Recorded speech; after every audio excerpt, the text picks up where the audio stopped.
it's interesting, right? Because one of the reasons I was, I don't want to say jubilant, but like one of the things I thought would be a benefit of moving on from Baker Mayfield would be that we would have we would be able to have better conversations about the quarterback position simply because people weren't so dogmatic about the quarterback position. But it turns out people just gonna be like that, you know. And this whole Watson thing, like everybody overreacts to everything that this guy does, good or bad, on the football field at least. And it's to the point to where I sit here, I will literally break down everything, and people will watch the breakdown and go, nah. You know what I mean? Like things that I point out that aren't really even debatable in the breakdown, they'll just go, nah, whether it's good or bad. So here I am again, fighting a fight that feels kind of hopeless. But let's look at Deshaun Watson's last game versus the Pittsburgh Steelers. And let's see what's good, what's bad. Was it as bad as everybody said it was? Was people making too much out of this? All right, so they're in this. They like this look, right? With Donovan Peoples-Jones is lined up in the running back position. This is what looks like. It's not 22 because Donovan Peoples-Jones is not a running back. So it's still, what, 3 wide receivers. How many tight ends do I see? I see 1. So it looks like 13. Not 13. It looks like 11. So this looks like 11 personnel. And you have, well, it looks like 22, but it's really 11. My bad. And then you have Donovan Peoples-Jones in here. He's going to run an orbit screen. An orbit screen is basically, you see these all the time. These new kind of things where it's like pre-snap motion. It kind of looks like the CFL, but they don't run to the line of scrimmage. And this is just, look at the escapability here. This is what makes Watson, right? When we complain about the sack numbers, and I think there's also something to address about those sack numbers, which is they're not really even that bad. But I'll get to that later. We get here, right, the orbit screen, and he don't like it for whatever reason, so he doesn't take it. He gets back here, and now it's scramble drill time. And no, this play does not count because I think somebody holds pretty unnecessarily too. Unfortunate. I think they're still used to blocking for somebody who can't escape. Deshaun can escape. It's okay. Let him through sometimes.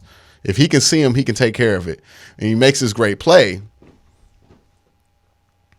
out of it. This is why you don't want to say to a Deshaun Watson, hey, count to 3 and get rid of the ball, right? 1, 2, 3. No, because he can do something with that extra second. So maybe he takes a sack in that extra second. Maybe he makes a tremendous play. This is why you can't just sit here, right? This one was his backside dig where he just lofts this thing. No, it's just a deep curl and just from one hash to the other. This is a big boy throw. Just gets it there on like a 1st and 20. And then this one is later in the game where he does the same thing, where he made some great throws in this game, right? Pocket collapsing in on him. He's in the end zone, right? So there's already anxiety there because you're literally taking this drop all the way to the end zone. But he stays calm and then floats this ball beautifully to Donovan Peoples-Jones, who not only is able to catch it, but catch it in motion like he never had to stop for the ball. That's vintage Deshaun. This is one of those areas where I think Deshaun needs to improve, right? Because it's one thing for Deshaun to not want to get rid of the ball and hold on to the ball for an extra second because a play is broken and he feels like he can fix it with the extra second. I'm never going to be upset for Deshaun and taking a sack in that situation because I know he's a playmaker there, right? This is not like Baker Mayfield where he was kind of hopeless in that situation, or even a Jacoby Brissett or even a Case Keenum or whoever you want to compare it to who was pretty hopeless in these situations. Deshaun can do something with that extra second. So I would be fine if he takes that extra second. But where I do need him to be more decisive, or I think he should be more decisive, isn't in those situations where he holds on to the ball too long. It's in these situations where he sees a heavy blitz or an odd front and he just needs to make a quick decision, right? Because there's going to be so many bodies coming at you that it's impossible to escape. And this is one of those things, right, where, it gives and it does. It gives and it hurts, right? First, I don't know what Kareem Hunt's doing. I think he's just bailing. But what Pittsburgh does here is they show a heavy front as if they're going to blitz out of this. And sometimes they do blitz, right? What they're trying to show is basically hide their man coverage here. So there's going to be man, and then that 1 and 2 at least are coming. These two are spoofing that they're coming, and so is Alex Highsmith, and then it might be here, but it's going to be, it looks like a 3-high shell. Okay.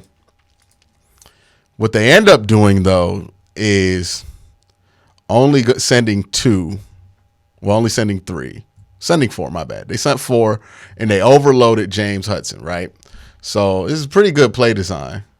Where they're going to overload, and then make James Hudson make a choice here and see if, since they had 2 men here, is this line going to be able to shift down here in order to avoid a free runner?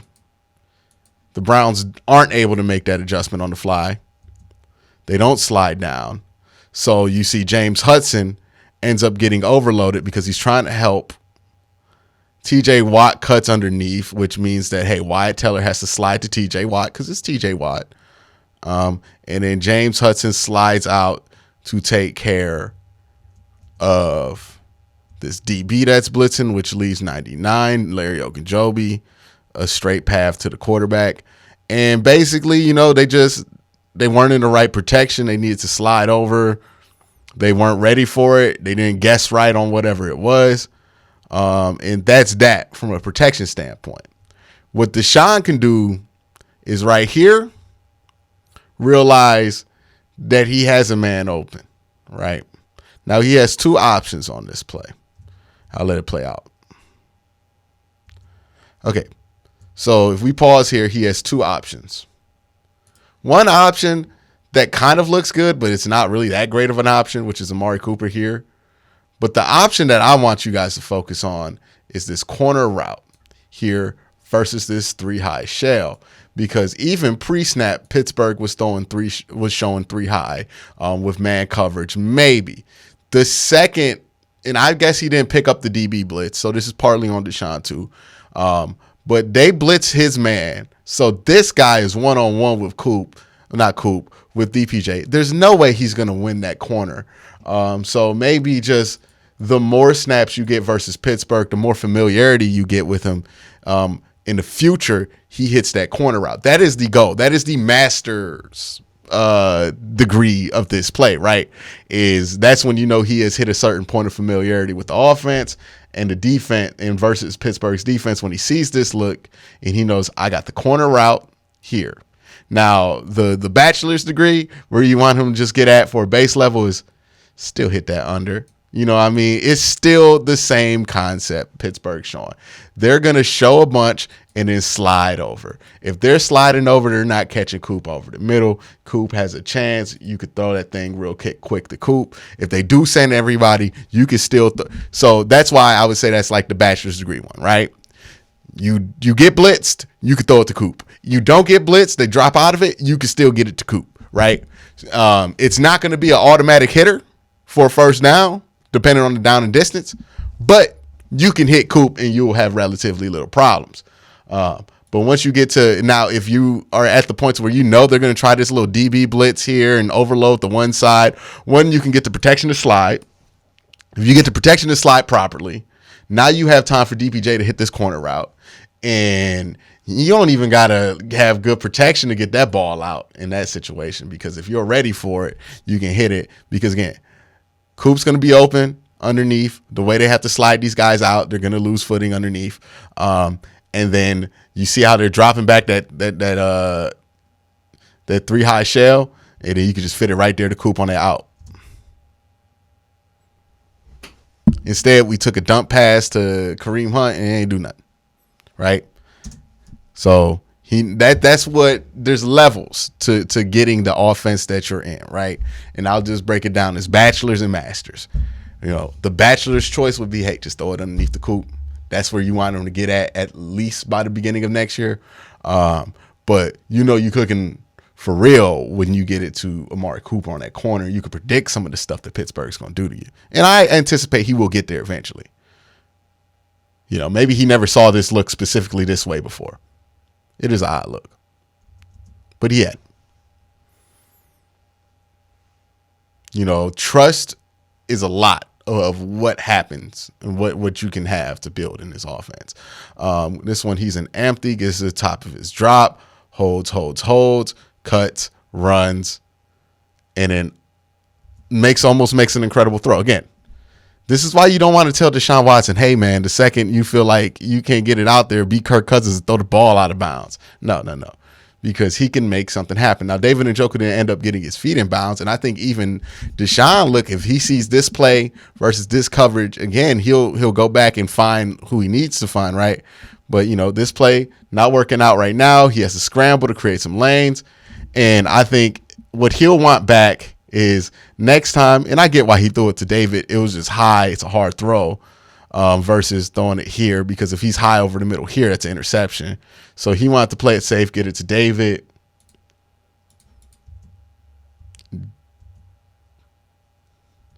David came back, just didn't get his feet in. Again, you can make plays, and they're starting to get better chemistry with that. Hopefully by the time we get to game 1 next year, they're at the chemistry level they need to be at. They're not there yet. Play action.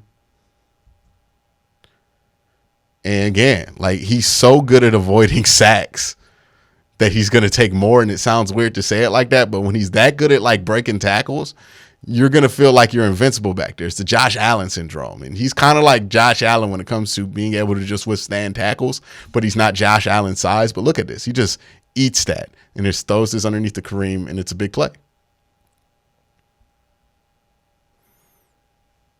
He gets here, drop top, steps up, and throws an interception.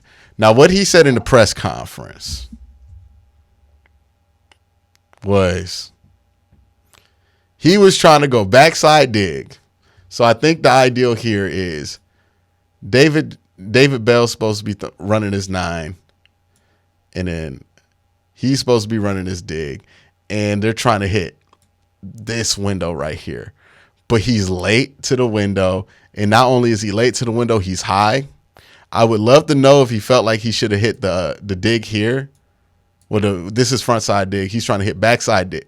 I'm wondering if he felt like he could hit backside dig here, because there's much more space for Coop here. He's not wide open, but there is space here. And he could have just checked it down, and I think he would have been fine too. So not a great decision here. It was a 2-minute drill with 1 timeout left, so down and distance does matter. So that's probably why he didn't want to go check down, which is fine. Decided to go for the chunk, and I think he just got thirsty for this backside dig, for this front side dig, my bad, and just threw it. And he was late. He wanted it bad. He thought about it, didn't want to let the trigger go because it wasn't really open, but then just said F it and threw it, and then it just floated on him. It was just bad.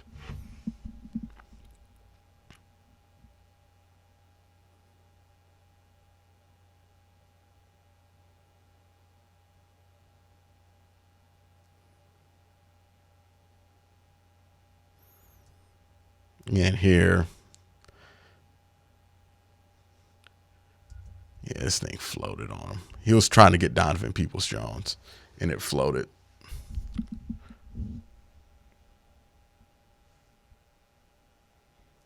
Right here is the same play, and it just floats. All right, let's get to the next play.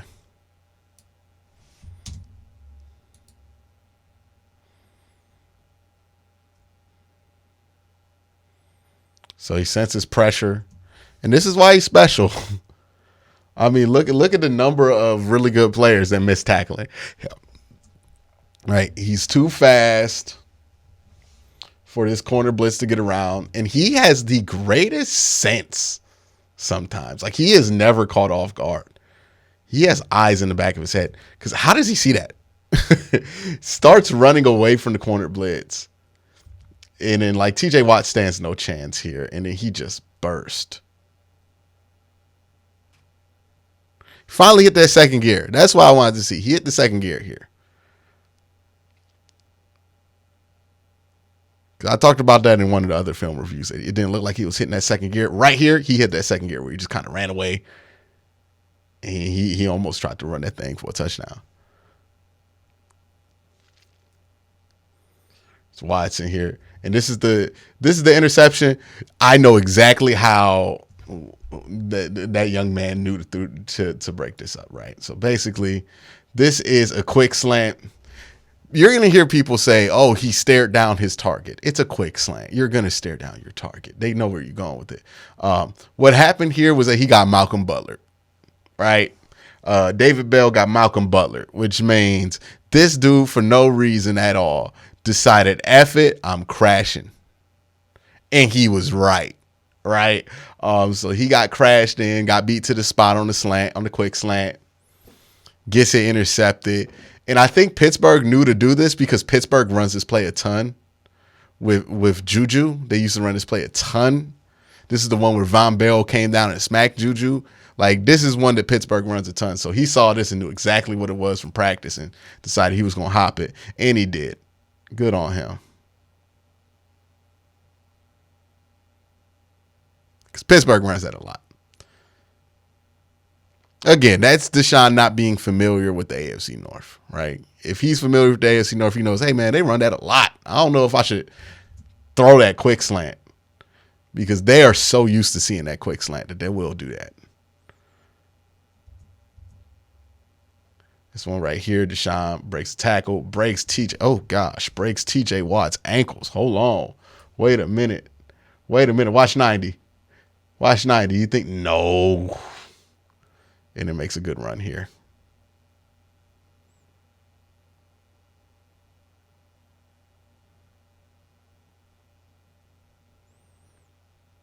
And TJ Watt gets crossed.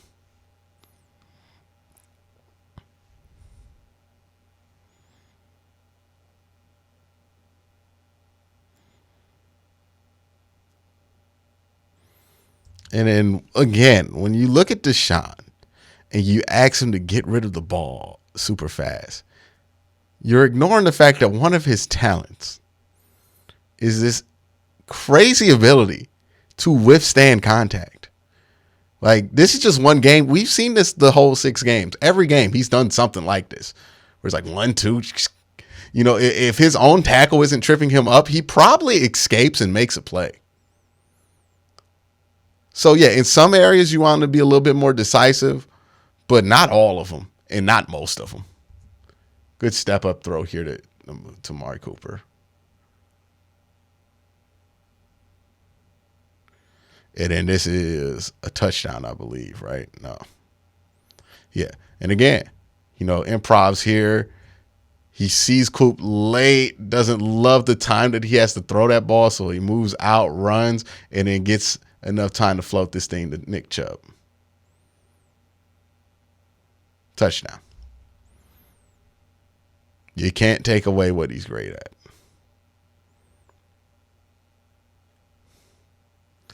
Yeah.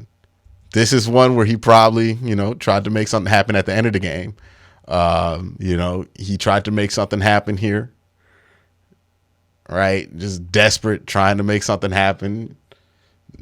And his wide receivers just aren't helping him out either, right? He has time to float something, but look, nobody's here. And I get the situation they're in, but somebody got to come to the middle of the goddamn field sometimes.